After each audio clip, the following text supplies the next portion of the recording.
आज की जो ये वीडियो है मेरी 11th क्लास अकाउंटेंसी के ऊपर है और हम अकाउंटिंग इक्वेशन की जो है बेसिक कंसेप्ट सीख चुके हैं। तो प्रैक्टिकल शुरू करते हैं आज से। अभी एक वीडियो थ्योरी पर भी आनी है क्योंकि 11th में हमारी थ्योरी बहुत पूछी जाती है पेपर में, तो वो थ्योरी के ऊपर भी नेक्स्ट वीडियो मेरी आएगी। पर अभी हम इसका प्रैक्टिकल शुरू करते हैं कि जो भी हमने कंसेप्चुअल अकाउंटिंग इक्वेशन में सीखा था, अगर हम उसको प्रैक्टिकली अप्लाई करें तो हम अकाउंटिंग इक्वेशन को एक क्वेश्चन वाइज कैसे प्रिपेयर करेंगे वो हम इस वीडियो के थ्रू सीखेंगे। तो आज का जो हमारा टॉपिक है वो यही है कि प्रैक्टिकल क्वेश्चन करेंगे। एक क्वेश्चन है जिसके अंदर 10 एंट्रीज हैं, तो आज हम इन 10 डिफरेंट एंट्रीज की अकाउंटिंग इक्वेशन कैसे प्रिपेयर की जाती है वो सीखेंगे। तो शुरू करते हैं अपनी वीडियो को। तो सबसे पहले जो मैंने क्वेश्चन लिया है जिससे मैं आपको अकाउंटिंग इक्वेशन का कंसेप्ट सिखाना चाहता हूँ, समझाना चाहता हूँ, वो मैंने लिया है एनसीईआरटी का क्वेश्चन। तो एनसीईआरटी का एक क्वेश्चन लिया और उसकी कुछ ट्रांजैक्शन या 10 ट्रांजैक्शन हैं वो टोटल, वो आपके सामने रखी। तो क्वेश्चन किस प्रकार से हमारे पेपर में आता है कि analyse the effect of each transaction on the assets and liability and show that the both side of accounting equation. तो हमें इनको दोनों साइड में अकाउंटिंग इक्वेशन की शो करना है। तो इस तरीके से कुछ क्वेश्चन आपसे पूछा जाता है।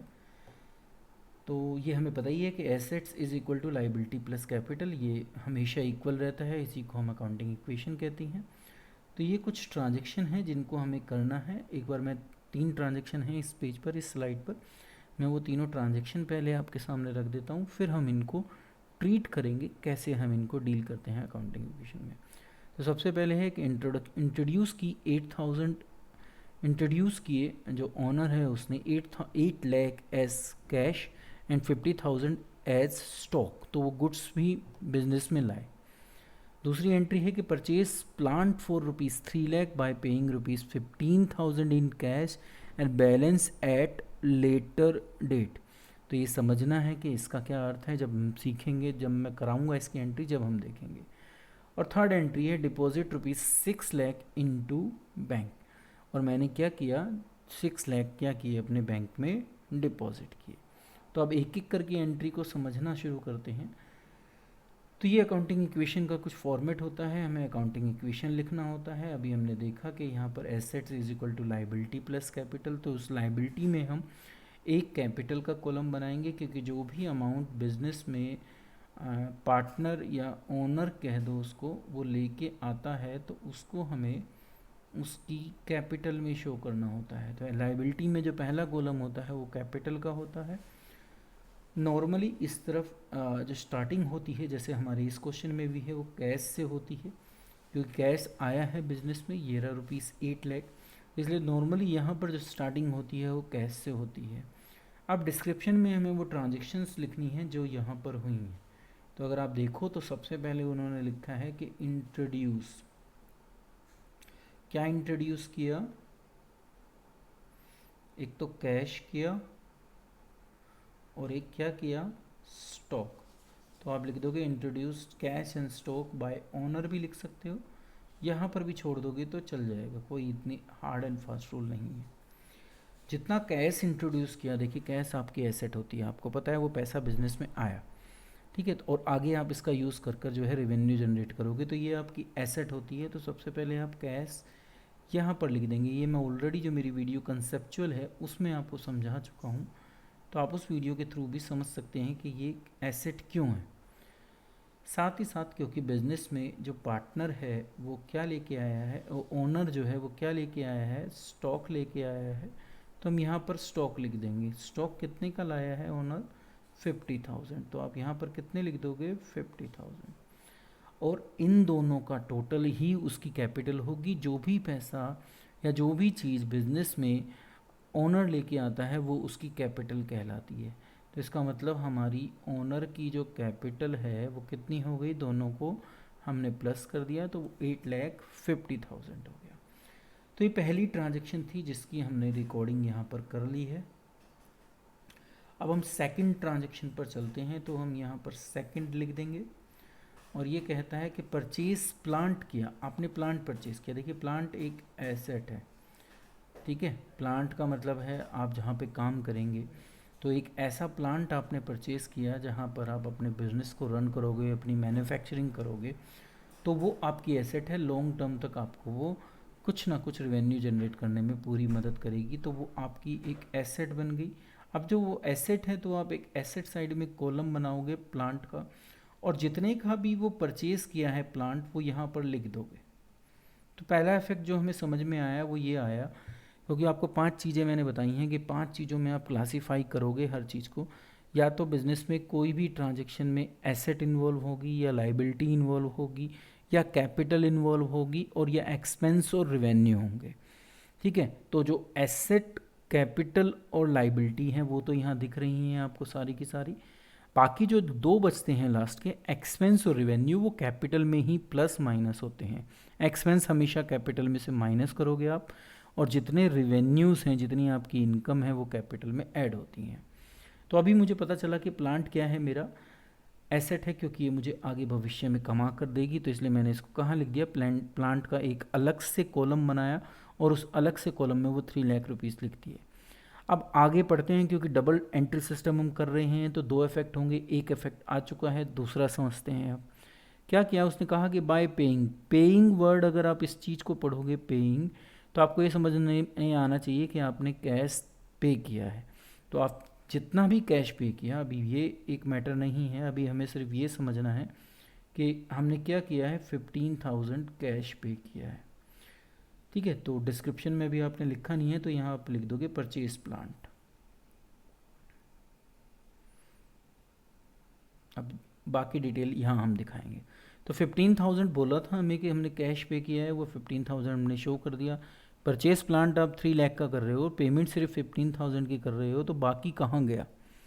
तो बाकी के बारे में बताया कि वो अभी आप नहीं पे करोगे, बाद में पे करोगे। तो बाद में पे करने का मतलब क्या है, आपको देना है ना। अभी ऐसा तो नहीं है आपको छूट मिल गई है कि आप नहीं देंगे, तो ऑब्वियसली है जब आपको वो देना है। देखिए वर्ड क्या समझना है आपको, यहाँ आपको ये पे करना है, देना है। ठीक है, अब जब मैं ये वर्ड कहीं भी समझूं या पढ़ूं या बनाऊं, दैट्स मीन्स वो मेरी लाइबिलिटी है, क्योंकि वो पैसा मुझको देना है। ठीक है, तो लाइबिलिटी के अंदर आएंगे ये बाकी पैसा, और यहाँ पर हेड बन जाएगा।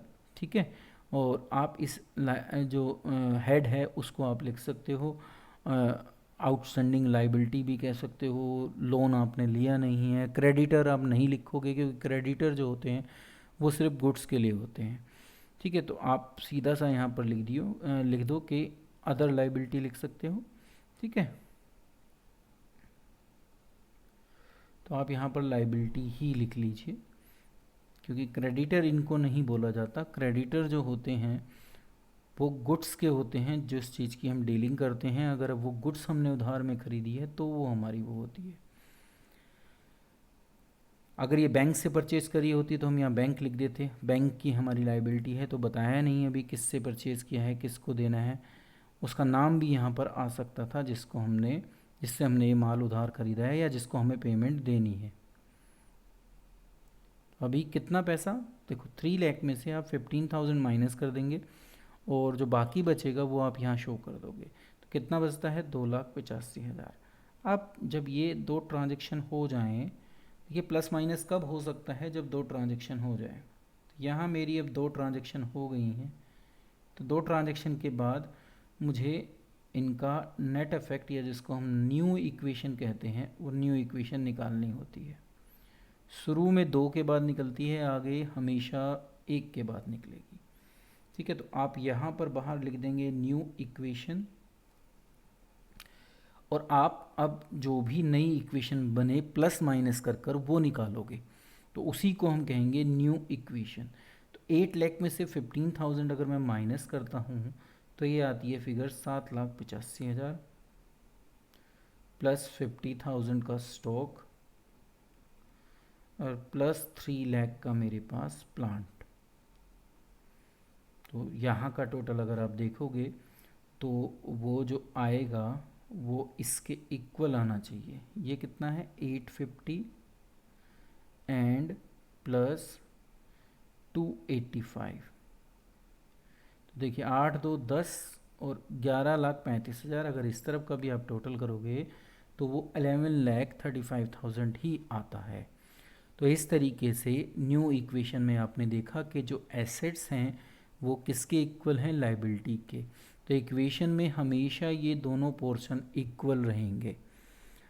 नेक्स्ट अब ट्रांजैक्शन लेते हैं या नेक्स्ट एंट्री लेते हैं। तो नेक्स्ट एंट्री हमें कहती है कि मैंने पैसा डिपॉजिट कराया बैंक में। तो यहाँ हम लिख देंगे डिपॉजिटेड इनटू बैंक, और क्योंकि पैसा जब जमा कराओगे आप बैंक में, तो बैंक में तो मेरा पैसा जा रहा है, ठीक है। अब जब बैंक में पैसा जा रहा है तो वो जा कहाँ से रहा है, ये सोचो आप। देखो एक कॉलम बैंक में बन गया क्योंकि अब वो पैसा मैं बैंक से यूज़ कर पाऊँगा, पर मैं यूज़ कर पाऊँगा, दैट्स मीन्स वो मुझे बेनिफिट देगा ही देगा, ठीक है। तो ये तो पक्की बात है कि वो मेरी एसेट है। तो सबसे पहले तो मुझे ये पता चला कि बैंक में मेरी एसेट हो गई 6 लाख की। अब ये पैसा गया कहाँ से, आप जब बैंक में जमा कराने जाओगे तो कैश ही तो जमा कराने गए होगे, तो आप कैश को कम कर दोगे। तो आपको 6 लाख कैश में से कम कर देने हैं और बैंक का नया कॉलम एसेट साइड में बना लेना है। आपकी जो लाइबिलिटी साइड है उस पर इसका कोई इम्पैक्ट नहीं पड़ेगा, ना ही स्टॉक पर कोई इम्पैक्ट है, ना ही प्लांट पर कोई इम्पैक्ट है, ना कैपिटल पर, और ना ही जो दूसरी लाइबिलिटी है उस पर। जब आप ये बना दो तो आपकी जो दोबारा आएगी वो भी क्या आएगी, न्यू इक्वेशन आएगी। तो अब देखो आपको पता चला कि अब आपके पास कैश सिर्फ 1,85,000 बच गया, 50,000 आपके स्टॉक में है, 3 लाख का प्लांट आपके पास है और 6 लाख आपके बैंक में है, जहाँ 8,50,000 की कैपिटल है और 2,85,000 का आपका लायबिलिटी है। तो इस तरीके से आप हर एक ट्रांजैक्शन को ऐड करते जाओगे और न्यू इक्वेशन बनाते जाओगे, क्योंकि पहले का अमाउंट है उसमें एक अमाउंट प्लस माइनस हमें करना पड़ेगा, तो वो कर कर हमारी बार बार न्यू इक्वेशन बनती रहती है। तो अभी शुरू की 3 इक्वेशन की हैं, आपको ये अमाउंट लर्न रहने चाहिए किस किस के हैं और कितने कितने हैं, क्योंकि नेक्स्ट पेज पर हमको इनको दोबारा लिखना पड़ेगा। क्वेश्चन वैसे एक साथ चलता है, पर क्योंकि स्लाइड में हम एक साथ आपके सामने रख नहीं सकते, इसलिए मैंने इसको 3 हिस्सों में डिवाइड कर दिया है 10 एंट्रीज़ को। तो देखिए दोबारा से सबसे पहले क्वेश्चन आया कि हमने ऑफिस फर्नीचर को परचेज़ किया। ऐसी 3-4 एंट्रीज़ हैं इस पेज पर। तो पहले अकाउंटिंग इक्वेशन हमारे लिए ज़रूरी है, तो शुरुआत हम इससे करते हैं। तो अगर हम वहाँ देखें तो हमने वहाँ पर कॉलम थे हमारे, कैश का कॉलम था। न्यू इक्वेशन ले रहा हूँ मैं पिछले पेज की, कहाँ से आ रही है, लास्ट स्लाइड से। तो मैं ये आपको लिख दूँ कि ये अमाउंट कहाँ से आया आपके पास, लास्ट स्लाइड से, ठीक है, कंटिन्यू कर रहा है वहाँ से। तो 1,85,000 का आपके पास कैश अवेलेबल था। दूसरे नंबर पर हमने स्टॉक लिख रखा था जो 50,000 का था हमारा। तीसरे नंबर पर जो हमारा था वो प्लांट हमने जो वो परचेज़ किया था वो था, और इसका अमाउंट हमारा 3 लाख था। और इसके बाद हमारा बैंक था, और इस बैंक में हमने 6 लाख रुपए जमा कराए थे।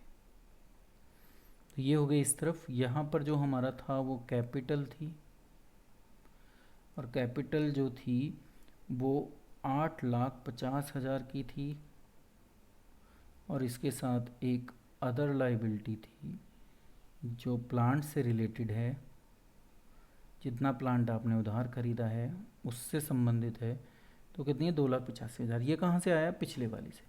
अब हम अपनी फर्स्ट ट्रांजैक्शन पर चलते हैं जो इस स्लाइड की है, 4th है। वैसे ओवरऑल अगर देखोगे तो आप 4th है, परचेज ऑफिस फर्नीचर। तो एक चीज़ और जुड़ गई अब हमारी एसेट में, क्योंकि जब आप फर्नीचर खरीदोगे तो ये भी लंबे समय के लिए यूज़ करोगे ना, तो एसेट क्या होती है, जो लॉन्ग टर्म तक मुझे बेनिफिट दे।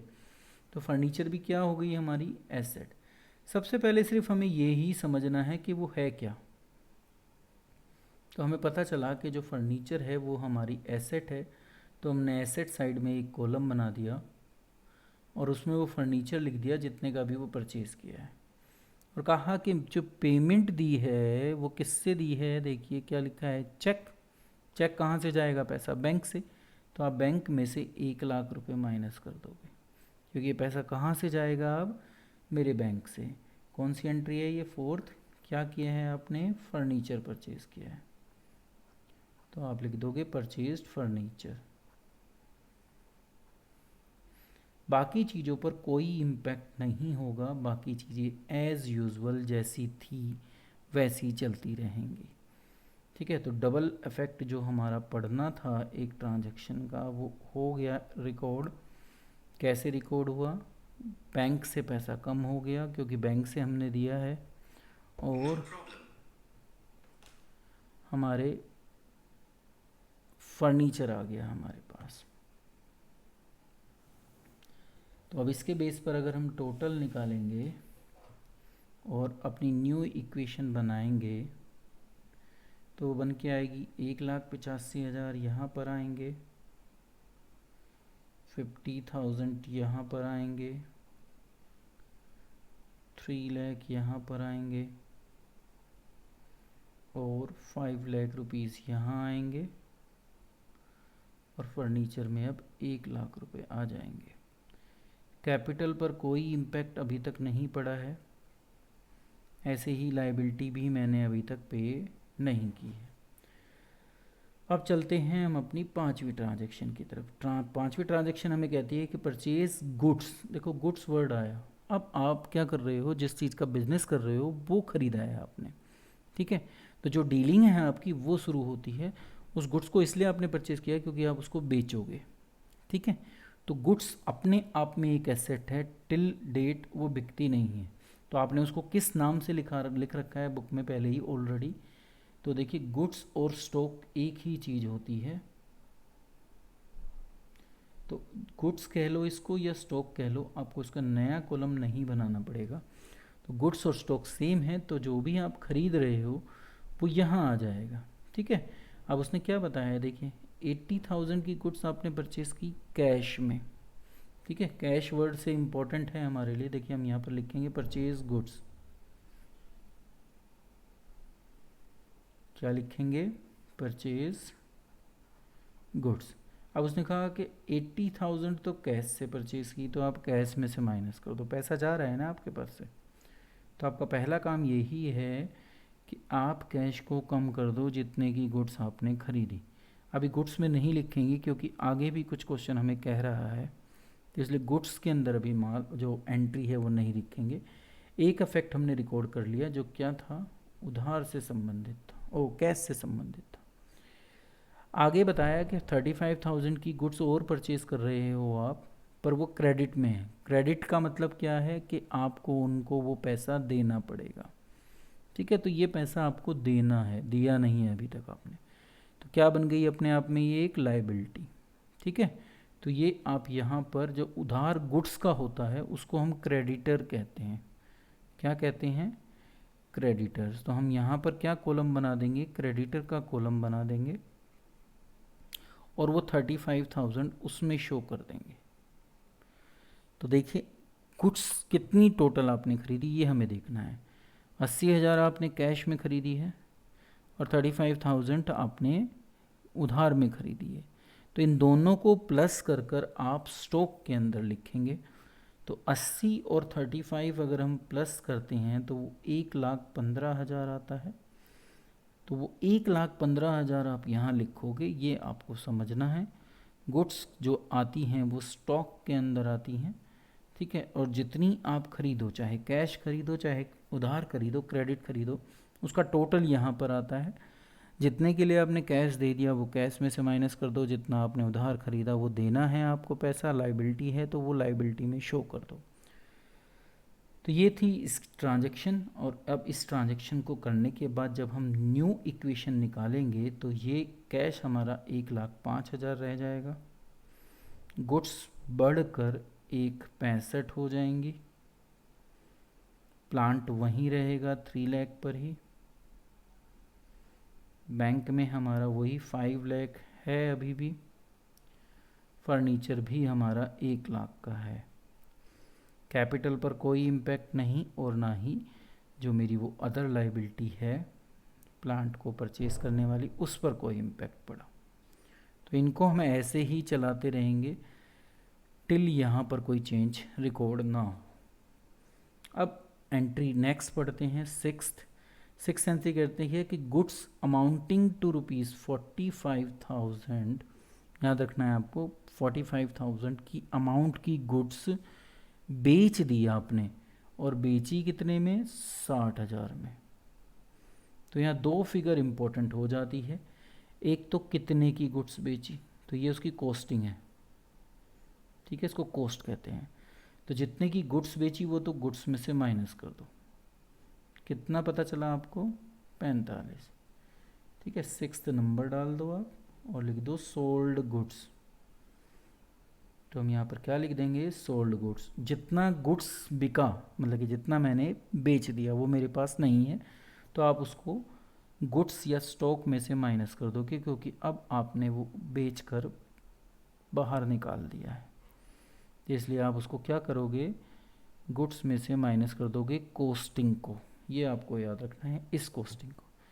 कितने में बेचा, 60। कैसे बेचा ये इंपॉर्टेंट है, तो पता चला कैश। तो इसका ये यहाँ से ही पता चला ना कि आपके पास 60,000 का कैश आया होगा, ठीक है। तो आप 60,000 कहाँ प्लस कर दोगे, कैश के अंदर, ठीक है। पर आप अब देखोगे, आप अगर इतने पे मैं ट्रांजेक्शन छोड़ दूँ तो पता चलता है कि 60 प्लस हो रहे हैं और 45 माइनस, तो यहाँ तो 15 बढ़ रहे हैं, लाइबिलिटी में तो 15 नहीं बढ़े, तो अभी तो इक्वेशन इक्वल नहीं आने वाली किसी भी रूप में, और हमें तो इक्वल करनी होती है। तो किस चीज़ का डिफरेंस रह जाता है, देखिए सेलिंग प्राइस जो होता है, जो देखें हम इसमें, जो सेलिंग प्राइस है वो 60 है, ठीक है, और जो उसका कॉस्ट प्राइस है वो कितना है, 45। तो अगर आप 45,000 की चीज़ को 60,000 में बेचोगे तो आप ये बताओ मुझे कि प्रॉफिट कितना हुआ। दोनों को माइनस कर कर अगर आप निकालोगे तो आपको पता चलेगा कि आपको 15,000 का क्या हो रहा है, प्रॉफिट हो रहा है। और प्रॉफिट किसको मिलता है, ओनर को, ठीक है। तो प्रॉफिट रेवेन्यू सब ओनर्स बियर करता है, एक्सपेंसेस भी ओनर ही बियर करता है। ओनर का बिजनेस में क्या है, कैपिटल। तो जो भी प्रॉफिट हो, ऐसा कोई भी, अगर प्रॉफिट है तो प्लस और अगर लॉस है तो माइनस, ये आपको ध्यान में रखना है। तो किसी भी प्रकार का प्रॉफिट हो, रेवेन्यू आए, वो सब कहाँ जाएगा, कैपिटल में, ओनर की कैपिटल में ऐड हो जाएगा। किसी भी प्रकार का एक्सपेंस हो, लॉस हो, वो कहाँ जाएगा, वो कैपिटल में से माइनस हो जाएगा। तो देखो अब इस तरफ भी 15 ही प्लस हो रहे हैं और इस तरफ भी 15, दैट्स मीन्स हमारी इक्वेशन अब क्या है, इक्वल है। तो हमने ट्रांजैक्शन को सही कर दिया। तो जब आप गुड्स बेचने की ट्रांजैक्शन करो तो आपको वहाँ पर प्रॉफिट और लॉस को कैलकुलेट करना ही पड़ेगा, इस बात को आप ध्यान में रखना। फिर हम न्यू इक्वेशन बनाते हैं, तो यहाँ जो बैलेंस आएगा वो 1.65 हो जाएगा। यहाँ आपकी 45 चली गई, तो अब जो बचा वो 1.20 बचा। प्लांट अभी भी 3 लाख का है। जो बैंक है वहाँ पर अभी भी मेरे 5 लाख पड़े हैं। फर्नीचर 1 लाख का मेरे पास अवेलेबल है। हाँ, अब मेरी कैपिटल ज़रूर चेंज हो गई, वो 8,65,000 हो गई।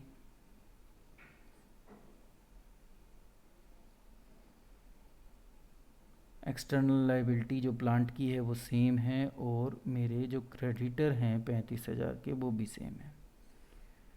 तो इस तरीके से हमने सिक्स्थ एंट्री पूरी कर ली। अब इस स्लाइड की आप लास्ट एंट्री देखो, वो कहती है गुड्स कॉस्टिंग। अभी भी देखिए कॉस्टिंग कहाँ है, कॉस्टिंग वर्ड आ जाए। देखिए एक तो बेचना, जो पढ़ना हमारे लिए ज़रूरी था, बिक रही हैं, तो इसका मतलब गुड्स आपके पास से जा रही होगी, तो आप यहाँ पर लिखोगे अभी भी सोल्ड गुड्स।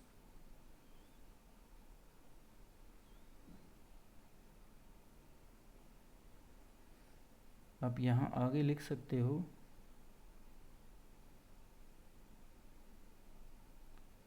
फॉर क्रेडिट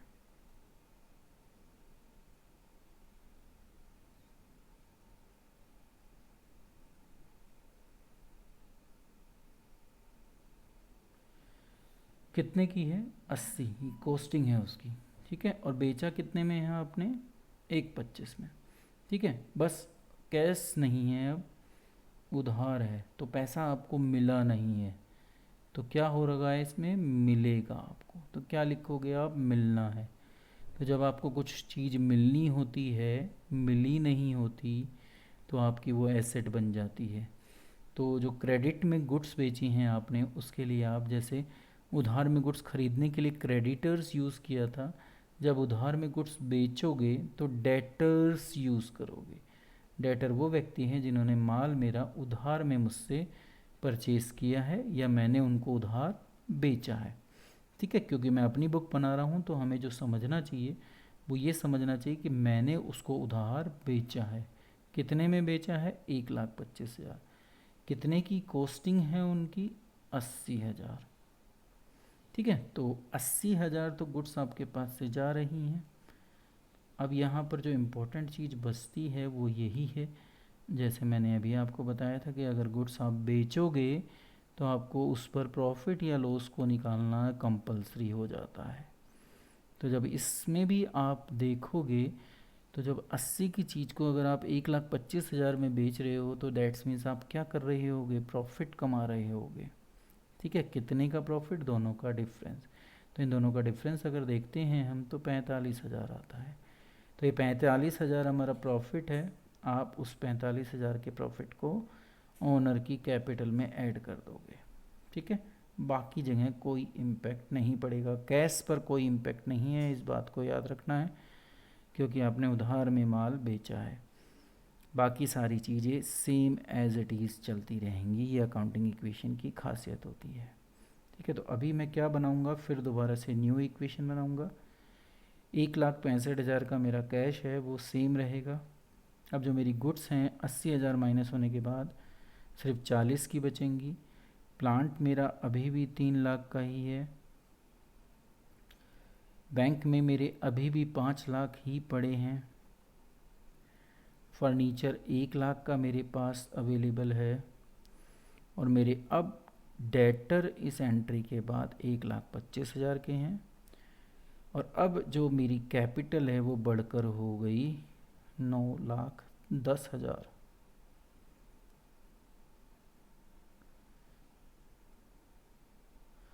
कितनी हो गई, 9,10,000। अदर लाइबिलिटी में वही 285 पड़े हुए हैं अभी भी, और 35,000 मेरे क्रेडिटर हैं।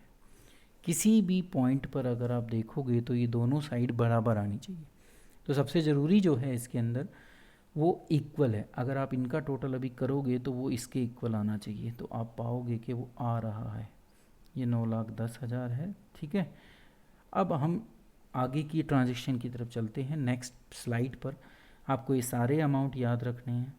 ठीक है, सो दैट आप समझ सको कि हम क्वेश्चन को किस तरीके से शुरू कर रहे हैं आगे।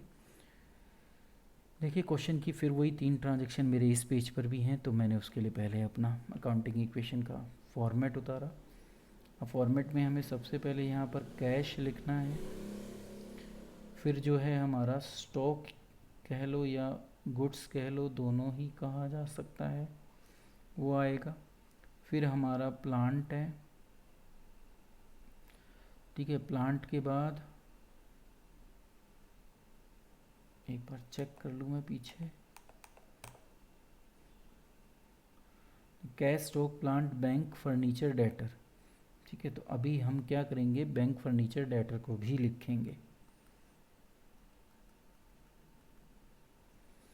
तो आप अब यहाँ पर बैंक और उसके बाद फर्नीचर और उसके बाद डेटर्स। यहाँ पर अभी हमारी एक तो कैपिटल है, एक अदर लाइबिलिटी है, और तीसरी जो आइटम है वो हमारी क्रेडिटर है। कैपिटल 9,10,000 की थी, अभी हमने देखी थी, ये 285 के हैं।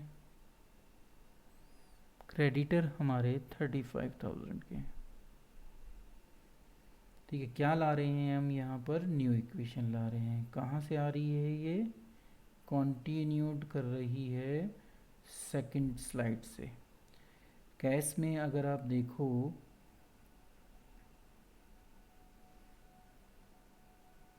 तो 1,65,000 है।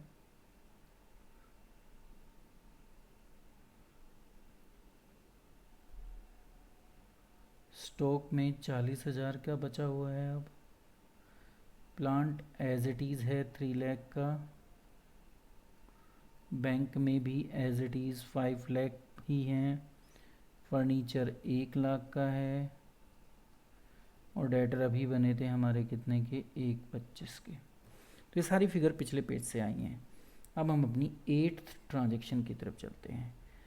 चेक लिखा है, दैट्स मीन्स बैंक की बात आ गई, तो अब आपको बैंक में चेंज करना पड़ेगा।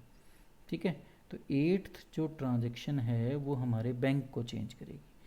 किसको दे दिया चेक? सप्लायर को, मतलब कि जिसने हमें उधार माल बेच रखा है। कौन? ये वाला।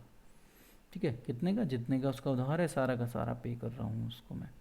ठीक है, तो जब मैं इसको पे कर दूंगा तो क्या वो मेरा क्रेडिटर रह जाएगा? नहीं। तो सबसे पहले मेरे क्रेडिटर समाप्त हो जाएंगे 35,000 से। ये पैसा कहाँ से गया है? मेरे बैंक से, तो मैं बैंक में भी इसको माइनस कर दूंगा। ठीक है, और कहीं इसका कोई इम्पैक्ट नहीं पड़ेगा। तो आप देखोगे दोनों साइड से जो है 35,000 माइनस हो रहा है, और अल्टीमेटली हमारी इक्वेशन दोबारा से क्या हो रही है? इक्वल हो रही है। तो हमारे लिए ये बहुत ज़रूरी है कि हमारी इक्वेशन इक्वल चलती रहे। इसके बाद जो दोबारा बन के आएगी वो नई इक्वेशन बनेगी। अभी आप क्या कर रहे हो? पेड कर रहे हो किसको? सप्लायर को। तो आप लिख दोगे पेड टू सप्लायर। ठीक है, बाकी सारी चीज़ें एज इट इज़ उतार लो। 1,65,000, 40, 3 लाख। अब 5 लाख में से अगर आप 35 माइनस करते हो तो आपके बैंक में 4,65,000 बचेगा। फर्नीचर 1 लाख का रह जाएगा, और जो आपके डेटर्स हैं वो 1,25 के आएंगे। कैपिटल पर कोई इम्पैक्ट नहीं पड़ा, तो वो 9,10,000 की है। तो वो 9,10,000 की रही। जो प्लांट की लाइबिलिटी है वो एज इट इज़ चल रही है। हाँ, बस क्रेडिटर नील हो गए, क्रेडिटर अब हमारे नहीं बचे। इसको आपको याद रखना है। अब फिर नेक्स्ट पर चलते हैं। नेक्स्ट देखिए तो फिर चेक वर्ड आया, दैट्स मीन दोबारा से बैंक की बात की जा रही है। बस आपको अब की बार चेक रिसीव्ड हो रहा है। ठीक है, किसने दिया है? जिसने आपसे उधार माल खरीदा था। कितने का दिया है? 75,000। तो कौन है वो उधार जिसने मुझसे खरीदा था? डेटर। वो मुझे 75,000 का चेक दे रहा है, तो अब मैं उससे 75,000 लेने का हकदार नहीं रह गया, तो मैं 75 से इसको कम कर दूंगा। वो पैसा किस रूप में मेरे पास आ रहा है? चेक के रूप में आ रहा है, तो मैं अपने बैंक में उसको प्लस कर दूंगा, क्योंकि चेक कहाँ पर डिपॉजिट होगा? बैंक में। पैसा भी कहाँ आएगा? मेरे बैंक में। तो आप बैंक से ही उसको प्लस, बैंक में प्लस कर दोगे और डेटर में से माइनस कर दोगे। ठीक है, क्या किया आपने? क्या हुआ अभी आपको? रिसीव्ड। क्या किया आपने? चेक। किससे? From debtors. आपने डेटर से चेक लिया। ठीक है, तो ये उसका इफेक्ट था। 75,000 बैंक में प्लस हो गए और डेटर में से माइनस हो गए। बाकी पर कोई इम्पैक्ट नहीं है, तो बाकी सेम एज इट इज़ आप शो कर दोगे। ये डैश लगाना बहुत इम्पोर्टेंट है, ये आप ज़रूर लगाइएगा, जिससे हमें ये पता चलता रहे कि किसका कितना बैलेंस है। एसेट का कॉलम हमेशा बड़ा बनाइएगा, क्योंकि एसेट के अंदर ज़्यादा आइटम्स आती हैं। जैसा अभी भी आप देख रहे हो, हमारी जो साइड बड़ी दिख रही है, जिसमें ज़्यादा आइटम दिख रही हैं, वो एसेट ही है। इस तरीके से हमारा 5,40,000 का क्या हो गया? बैंक में बैलेंस हो गया। और मेरे जो सप्लायर थे अब वो सिर्फ 50 के रह गए। जो जिनसे मुझे अभी उधार लेना है वो 50 रह गया। 9,10,000 कैपिटल है, 2,85 है। आप देखोगे तो इस ट्रांजैक्शन का इफेक्ट हमारी लाइबिलिटी पर कुछ भी नहीं पड़ा। डेटर भी एसेट थी, पैसा कहाँ पहुंच गया, हमारे बैंक में। तो दोनों ही साइड जो हैं प्लस माइनस किस तरफ हुआ, एसेट साइड में। अब है लास्ट एंट्री जो आज की इस वीडियो की लास्ट है। बाकी नेक्स्ट क्वेश्चन में मैं फिर आपके सामने इसी तरीके से नई ट्रांजैक्शन लेके आऊँगा सो दैट आप समझ सको कि अलग अलग ट्रांजैक्शन में हम क्या करते हैं। अब लिखा है विड्रॉन, एक तो पैसा निकल रहा है, विड्रॉन हुआ है, किस लिए हुआ है, पर्सनल यूज़ के लिए हुआ है। तो हमने पढ़ा है कि जब ओनर पर्सनल यूज़ के लिए कुछ भी निकालता है तो वो क्या कहलाती है, हमारी ड्राइंग। तो सबसे पहले हमें क्या पता चला कि ये क्या है, हमारी ड्राइंग। अब हम इसका इम्पैक्ट देखेंगे कि क्या इसका इम्पैक्ट पड़ता है, क्योंकि इम्पैक्ट समझना ज़रूरी था, पर पहले ये समझना ज़रूरी था कि क्या है ये। तो हमें पता चल गया ये हमारी ड्राइंग है। अब विड्रॉ कर रहे हो तो पैसा निकल रहा है ना, तो पैसा कहाँ से निकलता है बताओ, कैश में से। अगर लिखा होता विड्रॉ बाय चेक तो कहाँ से करते, फिर बैंक में से। पर अभी सिर्फ विड्रॉ लिख कर चुप हो गए तो उसका मतलब कैश है। तो अब कैश में से पहले जो है 25,000 माइनस कर दो, तो आपके पास कैश जो बच जाएगा वो 140 बच जाएगा। कौन निकाल रहा है इस पैसे को, कौन निकाल रहा है इस पैसे को, ओनर। तो ओनर की मेरे पास क्या है, कैपिटल। तो मैं ये पैसा कहाँ से माइनस कर दूंगा, उसकी कैपिटल में से। तो ड्राइंग के बारे में आपको याद रखना है भविष्य में भी जब तक आप अकाउंट्स पढ़ोगे कि वो आपकी कैपिटल को ही कम करती है, या कह सकते हैं कैपिटल में से माइनस होती है। ठीक है, तो हो गया 25 यहाँ माइनस, 25 यहाँ माइनस, इक्वेशन फिर इक्वल। ठीक है, तो अभी हम क्या कर रहे हैं, सिर्फ इक्वेशन को इक्वल। इसको कहा जाता है अकाउंटिंग इक्वेशन। बहुत इंपॉर्टेंट टॉपिक है, हर साल पेपर में पूछा जाता है और ये बेस भी क्लियर करता है। बेसिकली ये है, जब आप अभी इसके बाद जर्नल एंट्री सीखेंगे तो यहाँ जो आपने सीख लिया वो वहाँ पर बहुत काम आने वाला है। तो इसलिए बहुत ध्यान से अकाउंटिंग इक्वेशन को आप सीखिए।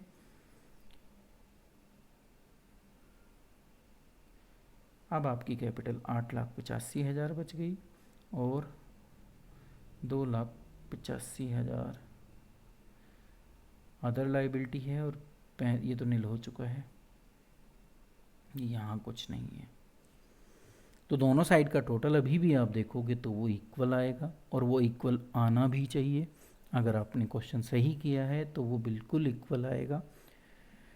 तो अगर आप क्वेश्चन के शुरू में जाओ तो जब बिज़नेस को स्टार्ट किया गया था बाय द ओनर, तो वो 8.5 लाख रुपए देकर बिज़नेस शुरू करता था, और अब उसके पास 8,85,000 रुपये हैं। इसका मतलब उसने 35,000 बिजनेस को रन करने से प्रॉफिट कमाया। ठीक है, साथ ही साथ बहुत सारी चीज़ें उसने बिजनेस में जोड़ी भी। तो कुछ एसेट्स आपको दिख रही हैं, ये सब एसेट बन गई। जब शुरू हुआ था क्वेश्चन तो कैश और स्टॉक था। अब बिजनेस के पास प्लांट भी है, बैंक में भी पैसा पड़ा है, फर्नीचर भी है, डेटर्स भी हैं अभी जिनसे आपको अभी भी लेना है। ठीक है, और ऑब्वियसली है अभी आपकी एक लाइबिलिटी भी है जो आपको पे करनी है। बाकी आपका जो भी पैसा है वो किसका है, ओनर का है। तो ये कहलाती है हमारी अकाउंटिंग इक्वेशन। और ये इसका प्रैक्टिकल क्वेश्चन था जो पेपर में ज़रूर आता है, एटलीस्ट 5 मार्क्स के आसपास, कहीं 4 to 5 मार्क्स। तो अगर आपको ये ईज़िली समझ में मेरे हिसाब से तो आ जाना चाहिए। अगर आप इस कंसेप्ट को सीख गए तो आप इजीली नंबर कमा सकते हैं या इजीली नंबर गेन कर सकते हैं। तो आज की वीडियो में अभी इतना ही था। मैं उम्मीद करता हूँ कि आप बहुत आसानी से जो मैं समझाना चाहता था और जो आपके लिए बहुत इम्पोर्टेंट है आप उसको समझ गए होंगे। वीडियो अगर पसंद आई, आपको समझ में आया कंसेप्ट, तो वीडियो को लाइक करना, वीडियो पर कमेंट करना, क्योंकि कमेंट मोटिवेट करता है हमें कि हमने जो भी आपको दिया वो आप ले पाए। और वीडियो को ज़्यादा से ज़्यादा फ्रेश स्टूडेंट जो 11th के हैं, क्योंकि 11th बेस है, तो अगर आप मेरे साथ जुड़ेंगे तो ये बेस ज़रूर आपका क्लियर हो जाएगा। तो इसलिए 11th से रिलेटेड जितने भी स्टूडेंट्स हैं उन सब तक आप ये वीडियो पहुंचा दीजिए। चैनल अगर सब्सक्राइब नहीं किया है, आप चैनल पर नए हैं तो सब्सक्राइब कर दीजिए। भविष्य में समय पर आपको वीडियो मिलती रहेंगी, बेल आइकॉन ज़रूर प्रेस करना। और अंत तक वीडियो देखने के लिए आप सबका धन्यवाद। मेरा नाम प्रदीप खोकर है, कॉमर्स डिजिटल क्लासेस मेरा चैनल का नाम है। नेक्स्ट वीडियो में आपके सामने फिर दोबारा से उपस्थित होंगे। Thank you.